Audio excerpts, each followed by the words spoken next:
Et pour mettre en évidence quelques caractéristiques des ondes mécaniques progressives périodiques, nous allons utiliser cette animation modélisant une corde représentée par ces points rouges et bleus, munie de deux curseurs pour repérer certains points de la corde et d'une règle graduée en centimètres et d'un chronomètre pour mesurer le temps en secondes.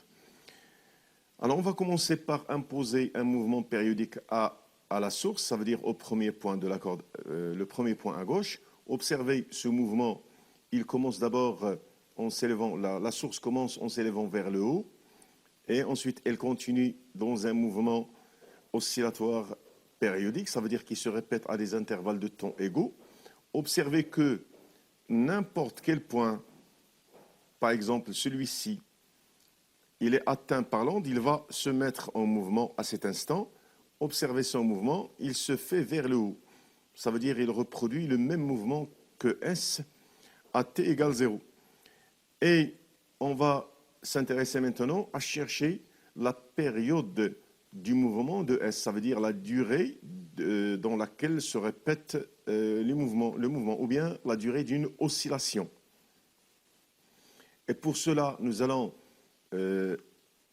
remettre le chronomètre à 0. Ça veut dire que la source va démarrer, le mouvement va démarrer à t égale 0.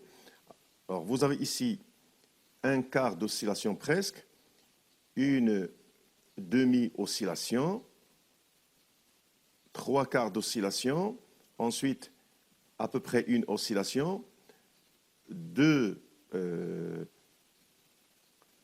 deuxième oscillation. Je vais mesurer 3 oscillations et je vais les diviser par 3 pour trouver une période. Alors, c'est la troisième, on est en cours de la troisième oscillation. Alors, 3 oscillations, la valeur de la durée de 3 oscillations, c'est 10,70. Ça veut dire qu'une oscillation, pour trouver la durée d'une oscillation, ou bien une période, je dois diviser 10,70 divisé par 3.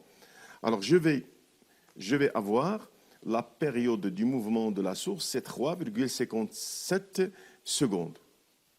Ensuite, nous allons mesurer la période du mouvement d'un autre point quelconque de la corde. Supposons celui-ci. Alors, celui-ci, il est atteint par l'onde, il est sur le point de se mettre en mouvement. On va continuer et on va remettre d'abord le chronomètre à 0 pour chercher sa période et on va continuer la propagation de l'onde. Vous voyez que le point, il s'est élevé d'abord vers le haut, comme la source, ensuite vers le bas, ensuite il revient à sa position initiale. Voici une oscillation. Je vais mesurer la durée de 3 oscillations et je vais diviser par 3. Voici une deuxième oscillation et la troisième. Donc, 3 oscillations, leur valeur, la durée de 3 oscillations, c'est 10,77. Ça veut dire que la période du mouvement de ce point, elle est la même que la période du mouvement de la source. Et on peut généraliser que, ainsi, la période du mouvement de n'importe quel point du milieu, c'est t égale 3,57 secondes. Et observons l'aspect de la corde à cet instant, et je vais faire la même observation, ça veut dire je vais observer encore une deuxième fois l'aspect de la corde, mais après la propagation pendant une période, après 3,57 secondes à peu près.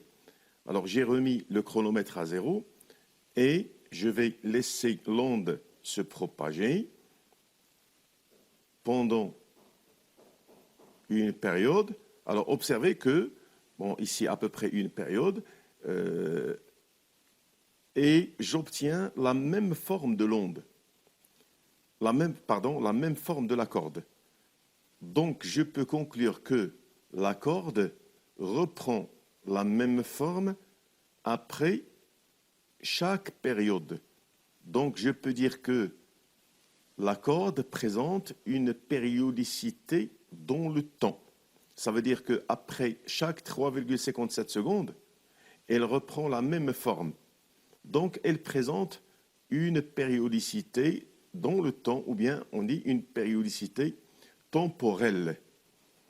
Et on peut conclure qu'un point quelconque de la corde, il reproduit la perturbation imposée par la source, avec un retard tau égal de la distance qui sépare le point de la source divisé par la célérité. Cette relation, on l'a vu au chapitre précédent. Tau égale la distance divisé par la célérité. Et chaque point présente un mouvement périodique de période t égale 3,57 secondes, mais en retard. Chaque point, il est en retard par rapport au précédent. Donc, le mouvement de l'ensemble des points de la corde, ou bien le mouvement de la corde entière, le mouvement des points n'est pas simultané. Ça veut dire que les points ne font pas la même chose, le même mouvement en même temps. Et T représente la période, elle représente la période du mouvement de la corde entière, puisqu'elle représente la période du mouvement de chacun des points.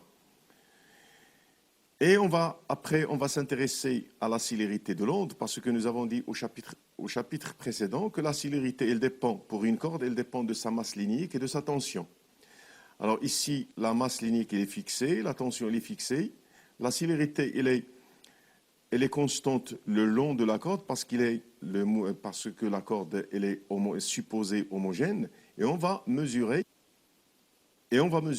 cette célérité. Et pour mesurer la célérité, nous allons nous fixer un point, par exemple celui-ci, distant de la source de 30 cm, et on va chercher la durée au cours de laquelle, ou bien nécessaire à l'onde pour passer de la source jusqu'à ce point. Alors, connaissant la distance et le temps, nous allons faire le rapport V égale la distance sur le temps pour trouver la célérité. Et pour cela, nous allons remettre le chronomètre à 0. Ça veut dire que l'onde va partir du point S de la source à t égale 0. Et on va chercher la durée nécessaire pour arriver à ce point distant de 30 cm. Donc, on va déclencher l'onde.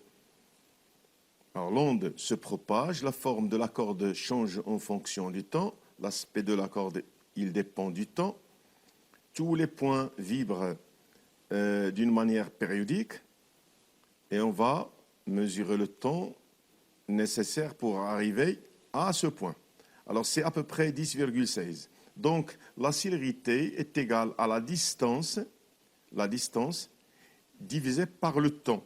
Ainsi j'obtiens la célérité de l'onde, c'est la distance divisée par le temps, c'est 30 10 puissance moins 2 parce qu'il faut que la distance soit en mètres dans le système international, divisé par à peu près 10-20 secondes, et on obtient la valeur de la célérité de 2,94 10 puissance moins 2 mètres par seconde. Ensuite, nous allons chercher le point atteint par l'onde au bout d'une durée égale à la période t du mouvement. Et on va mesurer cette distance. Ça veut dire qu'on va déclencher l'onde à t égale 0. Il va parcourir une certaine distance pendant une période. Alors, on va mesurer cette distance. Alors, voici un quart de période. On va attendre une période. Alors, observez la distance parcourue, c'est à peu près, alors la période, c'est 3,56 secondes à peu près. La distance parcourue donc pendant une période, la voici, c'est 10,5 cm. Alors la distance parcourue par l'onde pendant une période, c'est 10,5 cm. Et on va chercher le produit, on va calculer le produit, la célérité fois la période. Ça veut dire la distance parcourue pendant une période, c'est la célérité fois le temps. Donc, le calcul va donner alors 2,94 10 puissance moins 2 fois 3,56, ou bien 57 secondes, c'est la période, et c'est 10,5 cm. Donc, on observe on peut vérifier que Cette distance d, c'est v fois t. C'est la célérité fois une période. C'est la distance parcourue par une période. Et c'est ce qu'on note lambda. Alors, cette valeur de lambda, cette grandeur lambda, qui est égale à la célérité fois une période, c'est la distance parcourue pendant une période, elle s'appelle la longueur d'onde de l'onde progressive périodique. Alors, observez la longueur d'onde entre S et ce point, 10,5, et observez que ce motif, il se répète. 10,5 plus 10,5, ça donne 21 cm. On trouve la même forme de la corde. Et ceci se répète. Ce motif, il se répète. Ces 10,5 cm se répètent dans l'espace. Alors, cette longueur d'onde lambda, elle s'appelle la périodicité spatiale. Ça veut dire que c'est une périodicité qui se fait dans l'espace. Ensuite, observez, on va comparer le mouvement de la source et de ce point. La distance entre les deux, c'est lambda. C'est une longueur d'onde. Observez qu'ils sont au maximum tous les deux. Ensuite, ils passent par le point O tous les deux à la fois, passent par le minimum les deux à la fois, passent par l'élongation nulle vers le haut à la fois, reviennent au maximum à la fois. Donc, ils font la même chose en même temps. On dit qu'ils vibrent en phase. Observez ces deux points. Ce point et la source, ils font aussi la même chose en même temps. On dit qu'ils vibrent aussi en phase. Et ce point avec la source, ils font la même chose. Donc, on peut dire que deux points séparés de lambda, ou bien deux points séparés de 2 lambda, ou bien de 3 lambda, bref, de k lambda, un nombre entier relatif de lambda. Alors ces points, on dit qu'ils vibrent en phase et ils sont séparés, ils doivent être séparés d'un nombre de lambda, de k fois lambda, avec k un entier relatif. Ensuite, on peut comparer deux points séparés de lambda sur 2. La source avec ce point. Alors, observez leur mouvement. L'un est au maximum, l'autre est au minimum. Maintenant, ils ont changé de position. La source au minimum, l'autre au maximum. Maintenant, ils vont passer par l'élongation nulle, mais l'un se dirige vers le bas, l'autre vers le haut. Ça veut dire qu'ils font deux mouvements opposés. Ils sont séparés de lambda sur 2. Et observons ces deux points par exemple.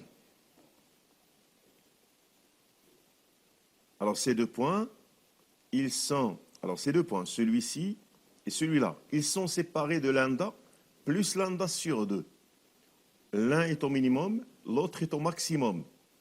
Lorsque le deuxième est au maximum, le premier est au minimum.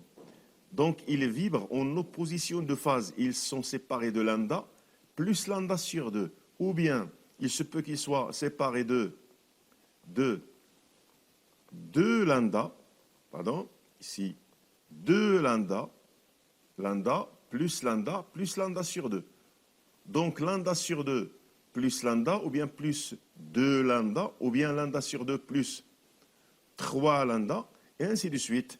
Deux points vibrent, 2 points du milieu vibrent en opposition de phase s'ils sont séparés de k lambda plus lambda sur 2, ou bien k plus 1 lambda sur 2 avec k un entier relatif.